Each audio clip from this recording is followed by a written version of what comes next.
அனைவருக்கும் வணக்கம். மாசி மாதம் என்றாலே நம்ம நினைவுக்கு வருவது மகா சிவராத்திரி. சிவபெருமானுக்காக கொண்டாடப்படுகிற திருவிழாக்கள்லையும் அனுஷ்டிக்கக்கூடிய விரதங்கள்லையும் ரொம்ப முக்கியமானதாக கருதப்படுவது இந்த மகா சிவராத்திரி. வருடம் முழுக்க எல்லா மாதங்களிலுமே சிவராத்திரி வந்தாலும் ஏன் இந்த மாசி மாதத்துல வரக்கூடிய சிவராத்திரியை மட்டும் மகா சிவராத்திரின்னு சொல்றோம்? அதற்கு மட்டும் ஏன் இவ்வளவு சிறப்பு முக்கியத்துவமும்? அதை பற்றி தான் நாம இந்த பதிவுல பார்க்க போறோம். இதற்கான காரணங்களா வரலாற்றுல பல விஷயங்கள் சொல்லப்பட்டிருந்தாலும் அதுல முக்கியமான சில விஷயங்களை பத்தி பார்க்கலாம். ஒரு முறை அமிர்தம் வேண்டி தேவர்களும் அசுரர்களும் பார்க்கடலை கடையும் போது ஆழகால விஷம் வெளிவந்தப்போ சிவபெருமான் தானே முன்வந்து அந்த ஆழகால விஷத்தை உண்டு உலகத்தையே காப்பாற்றியப்போ பார்வதி தேவி சிவபெருமானோட கழுத்தை பிடித்ததுனால திருநீலகண்டனா உலகத்துக்கே காட்சியளித்தாரு. அந்த சிறப்பு வாய்ந்த நிகழ்வு நடந்ததும் இந்த நாள்ல தான். அதாவது திருநீலகண்டனா சிவபெருமான் உருவெடுத்தது இந்த நாள்ல தான். சிவபெருமான் ஆடிய நடனங்கள் பலது இருந்தாலும் அதுல முக்கியமான நடனமான பிரபஞ்ச நடனம் ஆடியதும் இந்த சிறப்பு வாய்ந்த நாள்ல தான். அதே போலவே சிவபெருமானை நோக்கி பார்வதி தேவி ஆழ்ந்த தியானமும் கடும் தவமும் செஞ்சு இந்த குறிப்பிட்ட நாளுடைய இரவு பொழுதுல 4 காலங்களிலும் சிறப்பு பூஜைகளும் அபிஷேக ஆராதனைகளும் விதவிதமான பிரசாதங்களும் படைத்து சிவபெருமானோட மனதை குளிர்வித்து அவரை அடைந்ததும் இந்த சிறப்பு வாய்ந்த நாள்ல தான். அதே போலவே ஆன்மீக ரீதியா கிரக நிலைகளின்படி மனிதனோட உடம்புக்குள்ள இருக்கக்கூடிய ஆற்றல் சக்தி அத்தனையும் மேலெழும்பக்கூடிய ஒரு சிறப்பு வாய்ந்த சூட்சுமமான நாள் தான் இந்த மகா சிவராத்திரி திருநாள்.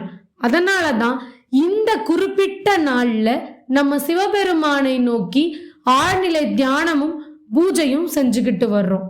சரி, பார்வதி சிவபெருமானுக்காக 4 கால பூஜைகள் செஞ்சாங்க இல்லையா? அதே போல இவ்வளவு சிறப்பு வாய்ந்த இந்த மகா சிவராத்திரி திருநாள்ல தமிழ்நாட்டில இல்ல உலகத்துல இருக்கக்கூடிய எல்லா சிவாலயங்கள்லயுமே இரவு பொழுதுல வரக்கூடிய 4 காலங்கள்லயும் சிறப்பு அபிஷேக ஆராதனைகளும் வழிபாடுகளும் விதவிதமான பிரசாதங்களும் படைக்கப்படுது. அது ஒவ்வொன்றுத்துக்கும் ஒவ்வொரு பலன்களும் சொல்லியிருக்காங்க. அதை பற்றி தான் இப்ப நம்ம பார்க்க போறோம். அபிஷேக பிரியன் அப்படிங்கிறவரு சிவபெருமான் தான். அதனாலதான் அவரோட மனதை குளிர்விப்பதற்காக 4 விதமான அபிஷேகங்கள் இந்த 4 கால பூஜைகளையும் செய்யப்படுது. முதல் காலம் அப்படிங்கிறது மகா சிவராத்திரி திருநாளோடைய மாலை நேரமான 6:30 மணி முதல் இரவு 9:30 மணி வரை அப்படின்னு சொல்றாங்க. இந்த நேரம் அப்படிங்கிறது பிரம்மா சிவபெருமானை வழிபட்ட நேரம். இந்த நேரத்துல பஞ்சகவ்யம் அப்படின்னு சொல்லப்படுகிற பால், தயிர், நெய், கோமியம், பசுஞ்சாணம் இது கலந்த திரவியமான பஞ்சகவ்யத்தை வச்சு சிவபெருமானுக்கு அபிஷேகம் செய்து மஞ்சள் நிற ஆடைய அணிவித்து தாமரை மலர்களால அலங்காரம் செஞ்சு பாசிப்பருப்பு பொங்கல் படைத்து வழிபட்டா செல்வ வளம் பெருகும் அப்படின்னு சொல்லப்படுது. அதே போல 2ஆம் காலம் அப்படின்னா இரவு 9:30 மணியிலிருந்து நள்ளிரவு 12:30 மணி வரைக்கும். இந்த நேரம் மகாவிஷ்ணு சிவபெருமானை வழிபட்டதாக ஐதீகம். இந்த நேரத்துல சிவபெருமானுக்கு பஞ்சாமிர்தம், பால், சந்தனம் இதை கொண்டு அபிஷேகம் செய்து வெண்பட்டு உடுத்தி துளசி மற்றும் முல்லை மலர்களால அலங்காரம் செஞ்சு பாயாசம் மற்றும் பலாப்பழத்தை படைத்து வழிபட்டா மன அமைதியும் ஆரோக்கியமும் மேம்படும் அப்படின்னு சொல்லப்படுது. அடுத்ததாக 3ஆம் காலம். இதுதான் ரொம்பவும் முக்கியமான காலம். ஏன்னா இந்த 3ஆம் காலத்துல தான் பார்வதி தேவி சிவபெருமானை வழிபட்டதாக ஐதீகம். இந்த நேரத்துல சிவபெருமானுக்கு தேன் மற்றும் ஜவ்வாது தீர்த்தம் அபிஷேகம் செஞ்சு சிவப்பு நிற ஆடை அணிவித்து வில்வ இலைகளால அலங்காரங்களும் அர்ச்சனைகளும் செய்து எள் சாதம் அல்லது உளுந்து வடை பிரசாதமாக படைத்து வழிபட்டோம்னா நம்ம நினைத்த காரியம் கைகூடும் அப்படின்னு சொல்றாங்க.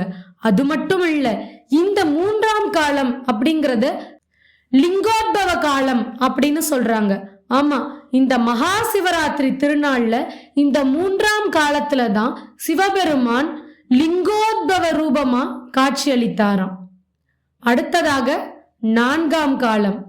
4ஆம் காலம் அப்படிங்கிறது விடியற்காலை 3:30 மணி முதல் மறுநாள் காலை 6:30 மணி வரைக்கும் அப்படின்னு சொல்றாங்க.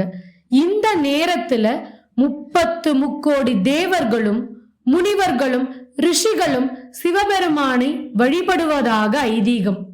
இந்த நேரத்துல சிவபெருமானுக்கு கரும்பு சாறும் பாலும் அபிஷேகம் செய்து நீல நிறமோ பச்சை நிறத்திலோ ஆடை அணிவித்து நந்தியாவட்டையோ அல்லது நீலோத்பவ மலரை கொண்டு அலங்காரம் செய்து சுத்த அன்னம் படைத்து வழிபட்டா பாவங்கள் நீங்கி மோட்சம் கிடைக்கும் அப்படிங்கிறது ஐதீகம்.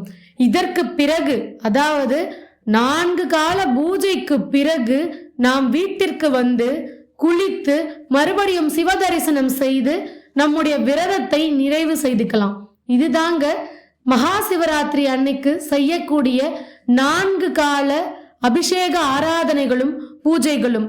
நம்மால முடிந்தா நம்ம அருகில் இருக்கக்கூடிய சிவாலயத்துக்கு சென்று நாமும் 4 கால பூஜைகள்ல கலந்துக்கிட்டு விரதம் மேற்கொண்டு இரவு முழுக்க கண் விழித்து ஓம் நமசிவாய அப்படிங்கிற பஞ்சாட்சர மந்திரத்தையோ அல்லது சிவபுராணத்தையோ அல்லது நமக்கு தெரிந்த ஏதோ ஒரு சிவநாமத்தை உச்சரிச்சுக்கிட்டே சிவபெருமானை நோக்கி தியானம் செஞ்சு வழிபட்டு எல்லா நலன்களும் வளங்களும் பெறுவோம்.